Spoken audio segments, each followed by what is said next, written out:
Our keynote speaker today, ladies and gentlemen, for this conclave is a super achiever, an able administrator, someone who shattered the political glass ceiling last year, India's first full-time woman defense minister.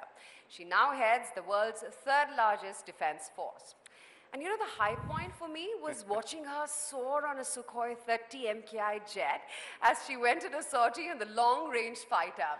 She isn't an armchair defense minister. That she isn't. From the highest posts of Siachen to the underground Air Force base in Barmer, she surely has been leading by example. Absolutely. And in her previous stint as Commerce and Industry Minister, she opened the floodgates to FDI, undertook a slew of reforms to ensure ease of doing business, and she is now rigorously reforming the armed forces. She is committed to making in India and make in India a reality in defense and inspires many young women to join our armed forces.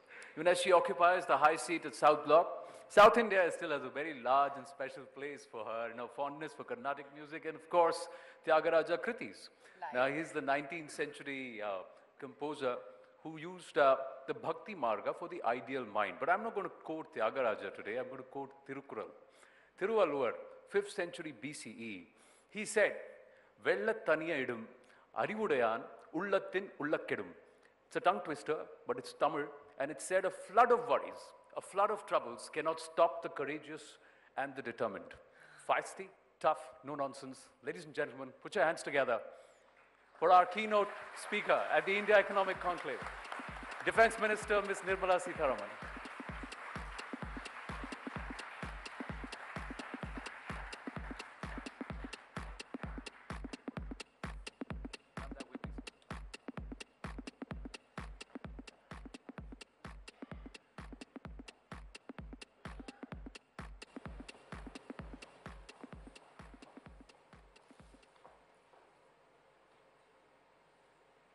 Good morning, namaskar.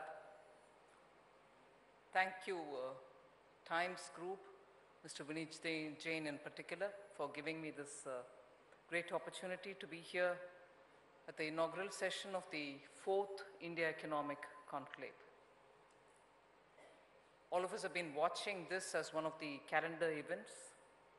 You've been bringing together great minds, laying threadbare facts of Indian economy, and also making sure that during the 2 days of the conclave, an open and free exchange happens to understand what exactly is going on with the Indian economy. And coincidentally, it marks a parallel with the government's tenure under the leadership of the Prime Minister Narendra Modi. So if I were to start off by saying about reforms, the process or the progress of the big ticket reforms, it is not so much to take the first few years as credit for this conclave, but certainly the tone, the tenor, and also the arguments put forth during the first few, or the first two in particular, of the conclave was, where are the big ticket reforms? Where are the big ticket reforms, and where is this government's forceful action that is required, considering that you've come to power on this argument that there was a policy paralysis and you wanted to throw the paralysis out and show the dynamism under a time-tested, successful chief minister who has become the prime minister of the country. If I'm not wrong, that was the undercurrent in the first two conclaves. All of us have watched, as I said, every conclave because it gives us very important inputs for the policy making, and also therefore you get the feel of the mood. But in those 2 years, if that was the feeling, today I stand before you with this great sense of responsibility that the big ticket reforms have not just happened. They've successfully been rolled out, 1 year has passed, and today, as I stand before you, a media house, and also the audience, there have been write-ups, editorials, saying how, in spite of the teething trouble the GST had, it is one of the biggest rollouts that this government has achieved, and it is a successful rollout. It may still continue to have some teething problems, but this government is responsive and also very, very clear in keeping its ear very close to the ground. As a result, the kind of inputs which had come in, and I'm glad the professor, or was it Mr. Vaidyanathan who spoke earlier, laid it very clearly before you that if it had been a government otherwise not led by BJP, the leadership of the Prime Minister, you would have ducked under the pressure, the kind of pressures that came about, can you please move it for another 6 months later? Can you please make sure that the networking is all right? Because what's the guarantee it's going to be working all right? Every kind of pressure came in, and that's natural for pressures to be put on the government, because you're bringing in a very historic step in bringing India together as one market. So the GST is a classic case in point for a government which is committed to reforms, has got the courage to do such a reform, and under the leadership of the Prime Minister has shown the way that it is possible to bring together people. And I give a big credit to the Finance Minister here, who sat through GST Council every probably weekend before the launch, and before that the empowered committee of the GST, meticulously lasting the whole day, getting into great details, getting all parties together. So many state governments were involved, all of them together. Tiring work, but untiringly done by the Finance Minister. As a result of which, guided by the Prime Minister, the Finance Minister's toil, commitment of this government to bring in reforms, you saw the GST roll out as declared by us on a time, and during the course of first few months, address the concerns of people who were just getting on board to a newer system willingly, but of course had problems. So this sums up, in a way, the way in which this government handles issues. So the first two conclaves did constantly highlight the fact that it's yet to happen. The third, and today the fourth, I can stand before you to say we have made it possible. Every party has been on board with this. I'm not trying to take the credit only for our party, but every party understood that India's GST-based reforms was high time being introduced, and they had to cooperate. They cooperated, and as a result, today you see India as one market, and the collection of indirect revenue has been as was predicted in the budget of 2018. So not only just target was met, but it is slightly surpassed too, even with the February figures which have come in, showing very clearly the government was not wrong in calculating the estimated collection, which was announced during the budget. Now it's proved that we've crossed that estimated limit. And therefore, I can confidently say the projection given in the 2018 budget for the year 2018-19 will also be definitely achieved, as a result, giving a very clear indication to the economy that we are on track. The blueprint that we set before you is studied, considered, and therefore understanding of the Indian economy is completely with a sensitive government. As a result today, not just the GST, but I would want to present before you India's rising, all of us have to rise with it, is a very good, not just a slogan, but belief and a faith, and an article of faith for the government. As a result, I would like to tell you, India's economy and its strength is not just banking on a few major reforms that we want to bring in, but as we said about policy paralysis earlier, I would want to now say, again referring to the way in which the earlier speaker mentioned, Mr. Vaidyanathan, going down to the grassroots, taking every reform to the last individual who needs it, making sure that this reform is conducted not just at the macro level, but making sure we are going down to the grassroots level.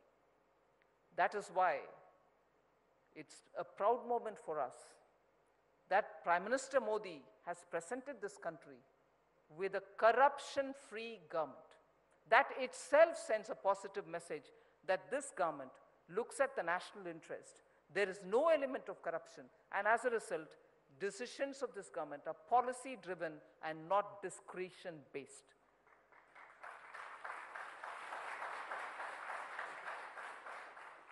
So when you're not discretion-based, there is a certain sense of predictability. The policy is laid before you, we go by the policy, you comply with the policy's directives, there we go, we bring in ease of doing business.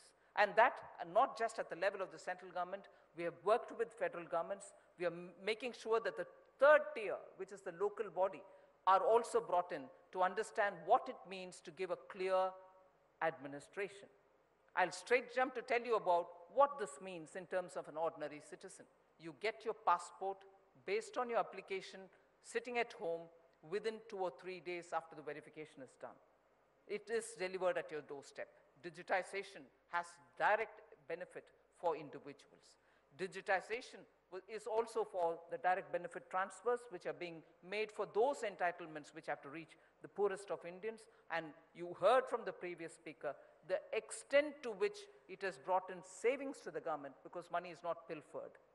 If you are corruption-free, you also are full of responsibility to make sure money is also spent for the right cause, for the right individuals who have a claim, but not for spurious individuals who don't exist, but exist only on records.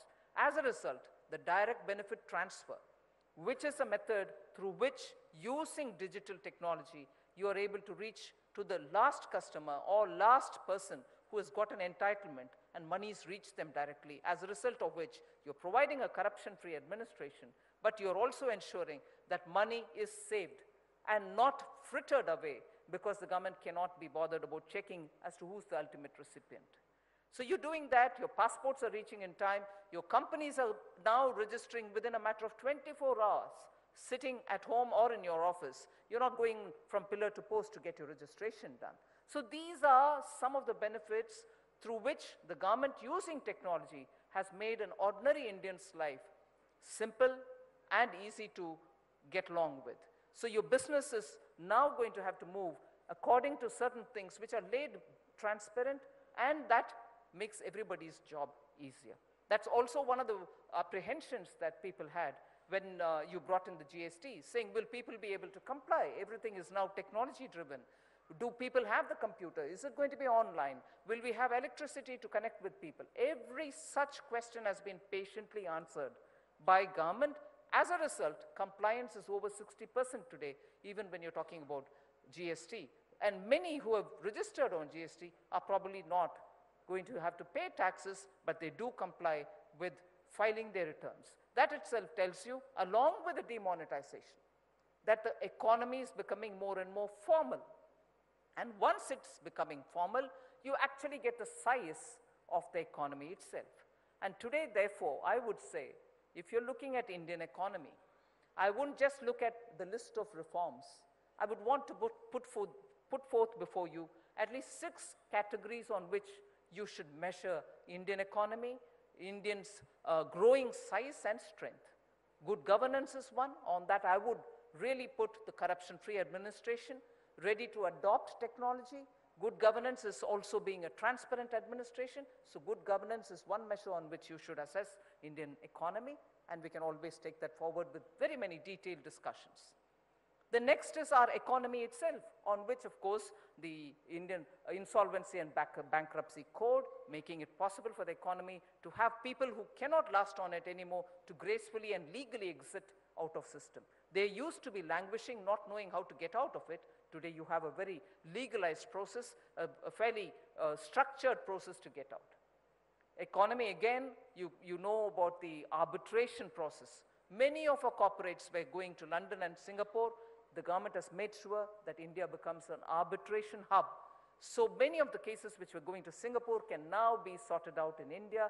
We are giving a great emphasis for having arbitration conducted in India with the legal backup which the courts can give you.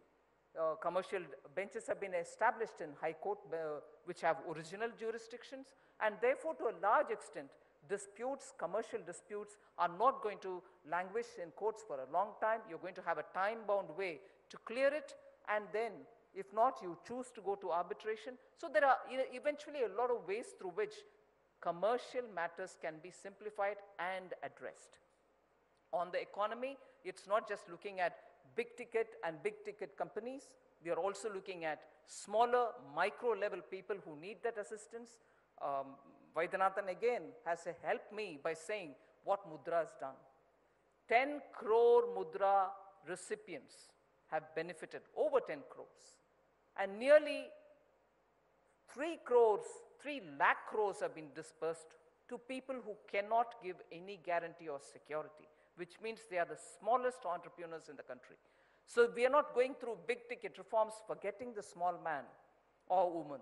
And here, the Mudra, with that kind of money which is being given, has 70% women beneficiaries. Over 50% are SCs and STs.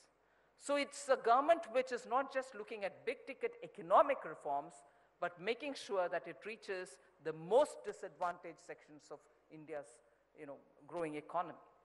So the Mudra is a classic case. Other than that, you have electricity reaching more than 10 crore households who in the last 60 years have been unfortunate to not even have a bulb, electric bulb being lit in their houses. Now you have them have electricity come to their doorsteps.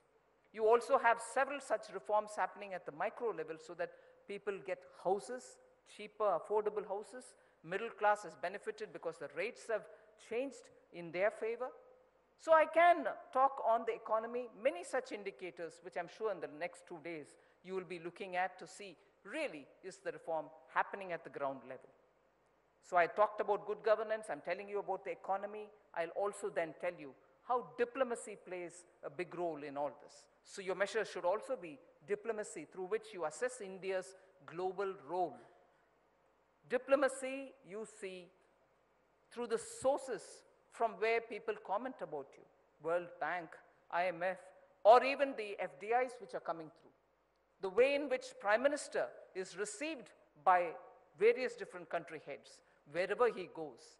And post the visit, you also find interests of investment coming from those countries, not just private commercial enterprises, but even sovereign funds coming in. These are not going to happen unless people have confidence in your economy.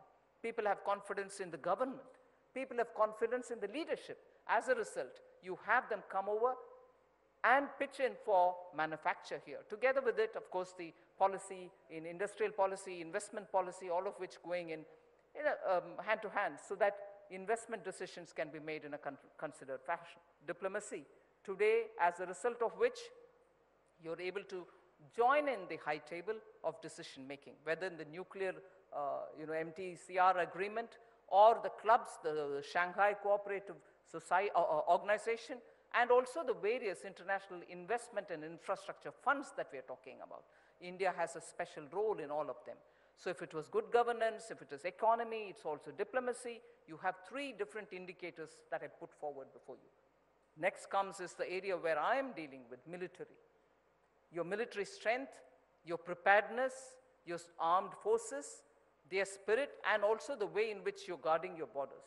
Not just on a defensive way, not just to protect your terrain, not just to take care of your domain, but also making sure that you're the first respondent in most of the cases in our neighborhood when it comes to human assistance, humanitarian assistance and disaster relief. In that, India is seen as the first responder most often in all the neighborhood. Be it Nepal, be it Maldives, be it anywhere else, the Indian Ocean region today has our presence in the most benign but effective way. We don't pose threat to anybody. But at the same time, your Indian Ocean region is just not the end of the story. You are now talking about Indo-Pacific, and for which we have made defense cooperative steps with many countries. And you also have the joint operations which are happening, both in the Bay of Bengal and in the Indian Ocean regions. As a result of which, in spite of and notwithstanding the debate which goes on in this country, which is welcome, are we really prepared? Are the forces being modernized? Are they being taken care of? Is there enough being given to them? Are they earning enough? Are their pensions taken care of? I would say yes, yes, yes for every one of this. In spite of all the narrative which is before me, I would be probably taking more of your time, but I will take, as and when you choose to give me that time, to say in each one of these areas, we are ensuring that our preparedness is kept at the highest, the interest of our armed forces is taken care of, and in the neighborhood, we make such alliances that India's presence in the Indian Ocean region and further into the Pacific are all safeguarded. So your good governance, your economy, your diplomacy, your military are being addressed. Now I talk one word on the demography. It's not just a dividend, we are also making sure the demographic dividend is really used, and that is why the Prime Minister's emphasis is on skill development. Model skill development centers are being set up in every district of the country, over 600 of them. And already 306 such model and also general skill development centers are already established at the district level. And these are not just offhand. They are done after good mapping of the district and its requirement. The skill sets already available, and then bringing in good certification agencies which can help in giving that skill certification through which employment can be created. So if skill development is something which is being done, it is being done so that the demographic dividend that we have and the transition that has to happen in making sure these young minds, young skilled, partly skilled youth are given that kind of an advantage, that is being given. So it is done with a long-term vision, and we see that many of them can now qualify for the best of jobs. And I remember when I was in commerce, we pushed ahead, and I'm grateful that the current Commerce Minister has given a lot of emphasis on it, is the role of artificial intelligence, the role of technology, blockchain, and the way in which Industrial Revolution 4.0 is going to impact on our industries. Are our industries prepared for it? Are they ready to have any amount of AI? Or is it going to be only a partial readiness? What is the impact of such a absorbing technology on employment?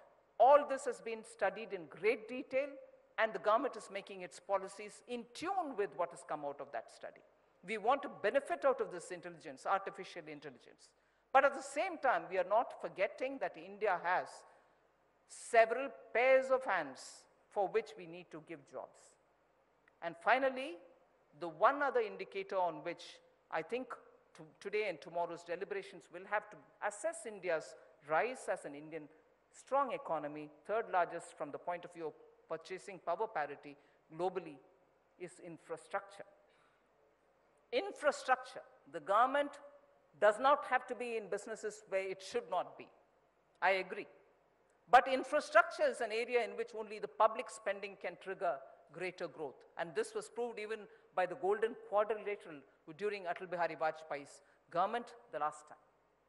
This government is very committed to building our infrastructure. It is not just the roads, we are building inland waterways.